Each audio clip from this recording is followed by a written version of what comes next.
नमस्कार, पेश आज का न्यूज पॉइंट में विज्ञान प्रकाश। आज से हम जिस मसले पर बात कर रहे हैं वो ऐसी खास तरह की पॉलिटिक्स है जिसने हिंदुस्तान की सियासत में अब पक्के तौर पर अपनी जगह बना ली है, यानी कि गठबंधन की राजनीति, कोएलिशन पॉलिटिक्स। कांग्रेस ने इसको कड़वा सबक लेने के बाद एक्सेप्ट किया, इसको माना और इसके जरिए 10 साल अपनी सरकार चलाई दिल्ली में। बीजेपी ने अटल बिहारी वाजपेयी की 13 दिन की सरकार गिरने के बाद इसको माना, वाजपेयी ने इसको अपनाया और एक सफल एनडीए बना के सरकार चलाई।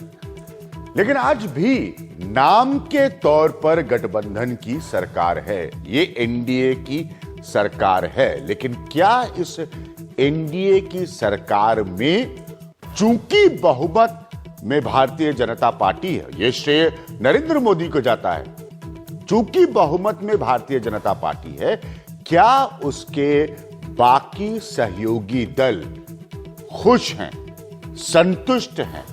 क्या उनको ऐसा लगता है कि इस कोएलिशन पॉलिटिक्स में उनकी भी उतनी ही अहमियत है जितनी जो प्रबलशाली है आंकड़ों के आधार पर बीजेपी उसकी ताकत है? सबसे पहले यह रिपोर्ट देखिए। बीजेपी का व्यवहार बड़े भाई जैसा है। बीजेपी अपने सहयोगियों को महत्व नहीं दे रही है। वाजपेयी दौर की तरह सहयोगियों को सुने।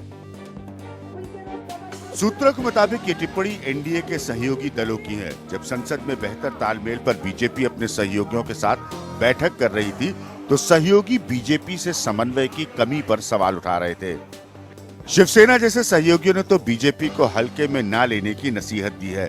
तो चंद्रबाबू नायडू कहते हैं कि बीजेपी को अपनी साझेदारी मजबूत करने की दिशा में काम करना चाहिए। सूत्रों के मुताबिक अकाली दल नेताओं ने तो बीजेपी से अपने राज्य इकाई के नेताओं पर काबू रखने को कहा। पंजाब में अगले साल विधानसभा चुनाव होने हैं और दोनों दलों के तालमेल पर सवाल उठ रहे हैं। लेकिन मीडिया के सामने गठबंधन में किसी तरह की परेशानी से सहयोगी इनकार करते हैं।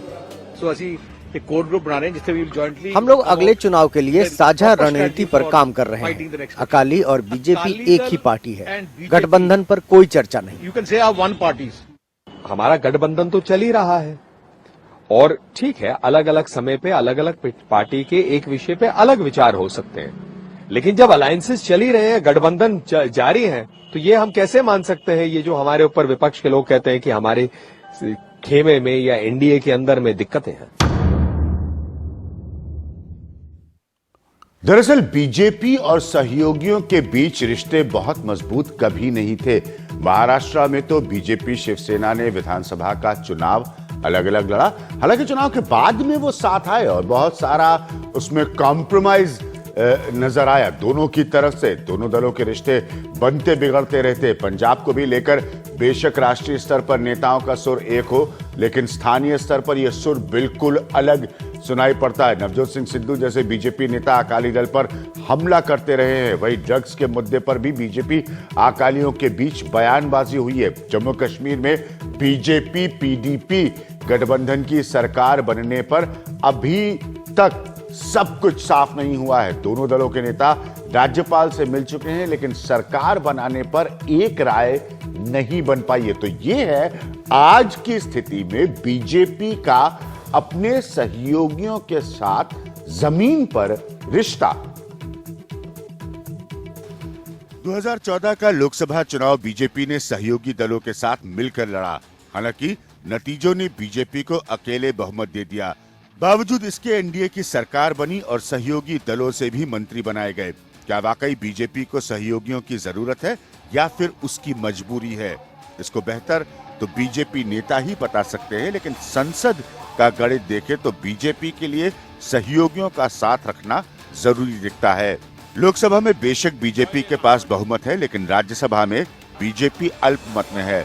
उसे सहयोगियों के साथ साथ विपक्ष की भी जरूरत है। लोकसभा में एनडीए के 337 तो वहीं राज्यसभा में 64 सांसद। 64 सांसदों में 48 बीजेपी के हैं, बाकी सहयोगी दलों के हैं। इसलिए बीजेपी भविष्य में भी सहयोगियों से दूर होगी, इसकी संभावना कम ही दिखती है। लेकिन सवाल यह है कि सबको साथ लेकर चलने की बात करने वाले प्रधानमंत्री क्या सहयोगियों की बात नहीं सुन रहे हैं? हमारे साथ भारतीय जनता पार्टी की तरफ से उनके वरिष्ठ प्रवक्ता सुधांशु त्रिवेदी मौजूद है। सुधांशु त्रिवेदी, ये बड़ा अटपटा सा लग रहा है, सिर्फ इसलिए क्या बीजेपी का रवैया अहंकारी हो गया है अपने सहयोगियों के प्रति? क्योंकि आप एक बड़ी संख्या में हैं, आप 282 सीट की मेजॉरिटी के साथ आपने गवर्नमेंट बनाई है। क्या बीजेपी के लोग उस अतीत को भूल गए हैं जब आप लोगों को सहयोगियों की जरूरत होती थी, जब सहयोगियों के साथ मिलकर 6.5 साल अटल बिहारी वाजपेयी ने सरकार चलाई, जब अटल बिहारी वाजपेयी और अडवाणी जैसे नेता ये कहते थे हर जगह जाके कि बीजेपी अछूती क्यों है, अनटचेबल क्यों है पॉलिटिकली? क्या ये सब भूल गए बीजेपी के नेता?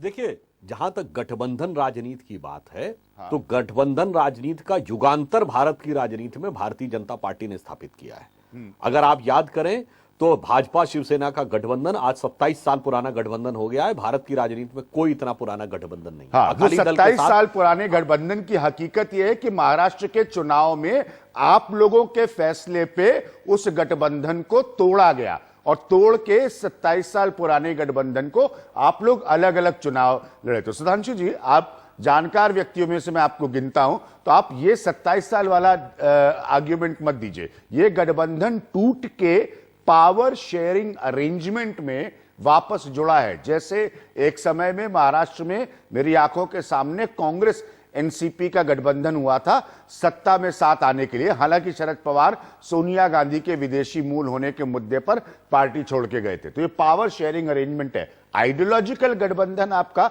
वैचारिक गठबंधन आपका शिवसेना से टूट चुका है। देखिए अभिज्ञान जी, आपको मैं उदाहरण के साथ बोलता हूं। आप महाराष्ट्र और उत्तर प्रदेश दोनों को समझते हैं। भारत की राजनीति में पहला व्यवस्थित गठबंधन और उसे चलाकर दिखाया तो 1995 में भाजपा शिवसेना ने। भारत की राजनीति में किसी राज्य में यदि किसी बहुदलीय गठबंधन यानी इसमें 4, 5, 6 दल शामिल हों और उसने अपना कार्यकाल पूरा किया तो 1997 से 2002 की उत्तर प्रदेश की भाजपा सरकार, जिसमें कल्याण सिंह और बाद में राजनाथ सिंह मुख्यमंत्री रहे, यदि भारत की पहली सरकार जिसने गठबंधन में अपना कार्यकाल पूरा किया तो वो अटल बिहारी वाजपेयी की सरकार थी। अब जो आपने एक बात कही कि आरोप लगाने की जो बात कही कि साहब हम अहंकारी लग रहे हैं, अरे भाई यथार्थ तो इसके ठीक विपरीत है। आप याद करिए, हमने जिस जिस राज्य में जिस जिस दल से गठबंधन किया है, यथार्थ तो यह रहा है कि वह दल ज्यादा बड़ा हुआ, हम छोटे हो गए। याद करिए, बिहार में समता पार्टी की 7 सीटें और भाजपा की 42 सीटें 95 में, और देखते देखते आज का जदयू बड़ा और भाजपा छोटी। याद करिए 1999 में बीजू जनता दल से हमारा गठबंधन हुआ। बीजू जनता दल के पास नवीन पटनायक जी का चेहरा था, बाकी कितना सपोर्ट भाजपा ने दिया और वो बड़े हो गए। उत्तर प्रदेश में याद करिए, मायावती के साथ हमारे उनके 66 एमएलए और हमारे 176, धीरे धीरे वो बड़े हो गए। गठबंधन धर्म को राजनैतिक लाभ हानि से अलग हटकर ईमानदारी से निभाने के यदि कीर्तिमान बनाए हैं तो भारतीय जनता पार्टी ने बनाए। भारत का समकालीन राजनीतिक इतिहास इसका गवाह है। क्या मैं ये मानूं कि नरेंद्र मोदी और अमित शाह इस सोच के नहीं हैं कि गठबंधन की राजनीति में सहयोगियों को साथ लेकर चलना चाहिए? क्या वो इस सोच के नहीं है? देखिए अभिज्ञान जी, हाँ, यहां पर भी यह बात तथ्य से विपरीत है। हाँ, अमित शाह जी और नरेंद्र मोदी जी के आने के बाद एक मिनट, राजनाथ सिंह, नहीं, मेरी बात सुनिए। राजनाथ सिंह जी की तरह प्रमोद महाजन इस दुनिया में नहीं है। प्रमोद महाजन की तरह, अटल बिहारी वाजपेयी की तरह, लाल कृष्ण आडवाणी जी की तरह नरेंद्र मोदी का कोई अतीत और बैकग्राउंड नहीं है, या अमित शाह का गठबंधन की राजनीति चलाने का। आज भैरव सिंह शेखावत नहीं इस दुनिया में। ये वो नाम थे, चेहरे थे जो भारतीय जनता पार्टी के गठबंधन की राजनीति को समझने और चलाने वाले थे। उस रिकॉर्ड में या उस लिस्ट में नरेंद्र मोदी, अमित शाह का नाम नहीं है। सुधांशु जी, मैं नरेंद्र मोदी जी और अमित शाह के युग की बात करता हूं। हाँ, देखिए, जैसे अटल जी ने गठबंधन राजनीति के युग को स्थापित किया, हाँ, तो नरेंद्र मोदी जी के नेतृत्व ने भाजपा को स्पष्ट बहुमत के युग में ले जाए। मगर हाँ, नरेंद्र मोदी और अमित शाह जी के कार्यकाल में आप देखिए, पिछले 1.25 साल में 2 गठबंधनों की व्यवस्था। हमारा शिवसेना से एक बार गठबंधन टूटा और पुनः स्थापित हुआ। हमारा सबसे पुराना एलआई वैचारिक आधार पर हमसे सबसे नजदीक रहने वाला गठबंधन सहयोगी। इसके ठीक विपरीत आप देखिए कश्मीर में क्या हुआ, वैचारिक आधार पर हमसे सबसे विपरीत रहने वाला एक गठबंधन सहयोगी जमीन पर महाराष्ट्र में गठबंधन की है। शिवसेना और तो मोदी जी के बीजेपी भी की नेतृत्व इतनी में यह कभी बात नहीं स्पष्ट रही है दिखाई सुधांशु पड़ जी। रही है ये हकीकत कि हर है, आपको प्रकार वहां के से पत्रकार गठबंधन को बता बनाने सकते की हैं, क्षमता पॉलिटिकल भाजपा में एनालिस्ट बता सकते हैं कि इतनी कटुता है शिवसेना और भाजपा के रिश्ते में। ये आप भी जानते हैं, बीजेपी जानती है इस बात को। आज बार बार शिवसेना और भाजपा के गठबंधन को आइडियल एग्जाम्पल के तौर पर मत रखिए, पहले जरूर रखिए, मैं नहीं एतराज कर रहा हूं, आज नहीं, आज वो आइडियल एग्जाम्पल नहीं है गठबंधन का। देखिए, जो आप कटुता की बात कह रहे हैं, ये एक यथार्थ है कि हम लोग एक दल नहीं है। अलग अलग दलों में कई मुद्दों पे मतभेद होते हैं, पर मतभेद के बावजूद आप बगैर मनभेद किए हुए साथ साथ चल सकें, यह उसका प्रमाण है। जो हमारे प्रतिपक्षी आरोप लगा रहे हैं अभिज्ञान जी, मैं पूरी विनम्रता से कहूंगा, हमारा तो गठबंधन नहीं टूटा पिछले 25-30 साल में उतनी बार जितनी बार आपकी पार्टियां टूट गई। कांग्रेस के अंदर तिवारी कांग्रेस बनी, अर्जुन सिंह तिवारी अलग करे, शरद पवार कांग्रेस बनी, कितने कांग्रेस के अंदर से, मतलब कांग्रेस का वर्टिकल डिवीजन, मैं ये नहीं कह रहा हूं नेता बाहर गए, तिवारी कांग्रेस, शरद राष्ट्रीय राष्ट्रवादी कांग्रेस, जनता दल यू में क्या हुआ, समता पार्टी में क्या हुआ, अन्य दलों को तो छोड़ दीजिए। तो भाई हमारे गठबंधन के बारे में सब कुछ साथ चलते हुए जो प्रश्न ये उठाते हैं कि अच्छा नहीं चल रहा है, वो हैं जो अपनी पार्टी को साथ नहीं रख पाए इन 20-25 सालों में। नहीं, लेकिन जब शिवसेना की तरफ से इस तरह का बयान आता है कि हमें हल्के में मत लीजिए, इसका मतलब क्या है? किस तरह से आप लोगों की सरकार वहां पर बनी, किस तरह से शिवसेना के मंत्री वहां पर आए, किस तरह से आप लोगों की बातचीत हुई? ये कोई बड़े स्वाभाविक गठबंधन की स्थिति नहीं है, ये भी बहुत साफ है। आप और हम जानते हैं कड़वी सच्चाई सियासत की, ये भी बहुत साफ है कि आंकड़ों की वजह से वो श्रेय बीजेपी को जाएगा, वो कोई बीजेपी से श्रेय नहीं छीन रहा है। आंकड़ों की वजह से आप इन सभी गठबंधनों में डोमिनेंट पार्टनर हैं, आपका प्रभुत्व है, लेकिन ऐसा नहीं है कि आप उनको वो स्पेस दे रहे हैं सहयोगियों को जो उनको उनके हिसाब से मिलनी चाहिए। देखिए अभिज्ञान जी, जब एक ट्रांजिशन होता है, यानी जब एक संक्रमण काल आता है, तो कई बार आपको ऐसा लगता है कि व्यवस्था को नए सिरे से सेटल होने में थोड़ा सा असुविधा लगती है, वो होती नहीं है। अब जैसे देखिए भाजपा में भी क्या हुआ कि भाई अटल जी अडवाणी जी के युग से अब हम मोदी जी के युग में आ गए। शिवसेना में भी स्वर्गीय बाल ठाकरे जी के युग से अब उद्धव ठाकरे जी के युग में, तो दोनों जगह जो एक जनरेशनल चेंज हुआ है उसके अकॉर्डिंग सेटलमेंट हो रहा है। इसमें कहीं कोई ऐसी बात मैं नहीं देखता कि कोई गठबंधन के स्वरूप में या गठबंधन के विचार में कोई प्रभावी अंतर है। सुधांशु जी, मैं आपकी बात पकड़ ले रहा हूं यहीं पर, क्योंकि इसके अकॉर्डिंग अगर एग्रीमेंट है, जनरेशनल चेंज, बड़ा अच्छा पॉइंट रखा है आपने। यही तो मेरा सवाल है कि क्या ये जनरेशनल चेंज जो है वाजपेयी अडवाणी से मोदी अमित शाह तक का, इसमें एलाइज के लिए बीजेपी के, पुराने एलाइज के लिए बीजेपी के जगह कम है? यही तो जनरेशनल चेंज की मैं बात कर रहा हूं। उसके अकॉर्डिंगली आपने कहा हो रहा है सब कुछ, तो अकॉर्डिंगली होने में तो वो विनम्रता पहले की नहीं नजर आती, यहां पर तो सरोकार में थोड़ा अहंकार नजर आता है। नहीं अभिज्ञान जी, मैं ये कहना चाहूंगा कि हमारी तरफ से कभी किसी सहयोगी के प्रति कोई अन्यथा भाव नहीं रहा। अहंकार की बात तो मैं ये कहना चाहूंगा कि हमारा पहला गठबंधन कब टूटा? जनता दल यू से टूटा। आप बताइए, जितनी सीटें वो हमसे को दे रहे थे गठबंधन में, उससे 1.5 गुनी सीटें हम अकेले जीत के आए। तो अब बताइए, यथार्थ के धरातल पर अहंकार किसमें था?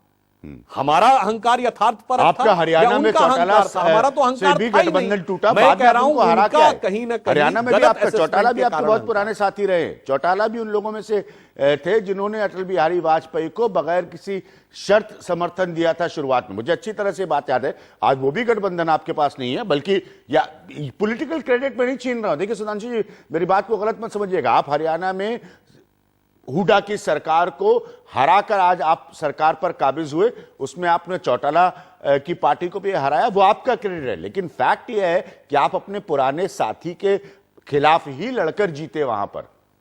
देखिए, आपने बहुत अच्छी बात कही अभिज्ञान जी, पॉलिटिकल यथार्थ, राजनीतिक यथार्थ। जैसे जब आप किसी पार्टी का राजनीतिक विस्तार होता है तो उस राजनीतिक यथार्थ को समझना चाहिए। जैसे 77 से 79 की मोरारजी की सरकार में हम जूनियर सहयोगी थे गठबंधन में, तब चंद्रशेखर जी और जॉर्ज फर्नांडिस जैसे लोग लीड कर रहे थे। 20 साल के बाद जब अटल जी के नेतृत्व में गठबंधन बना तो उन्होंने स्वीकार किया कि अब नेतृत्व तो भाजपा के पास है। अब जॉर्ज फर्नांडिस जी जैसे वरिष्ठ नेता भी सहयोगी की भूमिका में आ गए। तो ये एक यथार्थ है जो कि परिवार में भी एडजस्टमेंट होता रहता है और व्यावसायिक स्थितियों में भी होता रहता है, वही राजनीतिक स्थितियों में होता है। इसका अर्थ कहीं पर यह नहीं लेना चाहिए कि किसी के मन में अहंकार है। भाजपा के मन में किसी सहयोगी के प्रति, जो हमारे पूरे पुराने सहयोगी हैं, एक परिवार का भाव है, वैचारिक साम्य भी है हमारे तमाम सहयोगियों के साथ, इसलिए किसी प्रकार के अहंकार के भाव का प्रश्न। सुधांशु जी, आज पंजाब में जो सिचुएशन है, जमीन पर जो स्थिति है, क्या आपको लगता है अकाली और बीजेपी एक साथ है? जमीनी स्तर पर कितनी कटुता वहां पर भी है? और अगले साल आपको चुनाव लड़ना है जहां पर अकालियों को एक लंबे कार्यकाल की एंटी इनकम्बेंसी फेस करनी है। क्या आपको लगता है कि वो कटुता अब चली गई है या आने वाले वक्त में चली जाएगी? अभिज्ञान जी, इस संदर्भ में अकाली दल के अध्यक्ष और पंजाब के उप मुख्यमंत्री सुखबीर सिंह बादल जी का वक्तव्य अपने आप में हाथ कंगन को आरसी क्या वाला है। जब वो ये कह रहे हैं कि साहब हम गठबंधन तो छोड़िए, हम तो एक दल की तरह हैं। अब इसके बाद तो मुझे नहीं लगता, जब वो कह रहे हैं तो हमारी तरफ से तो कुछ बोलने का कोई औचित्य नहीं रहता है।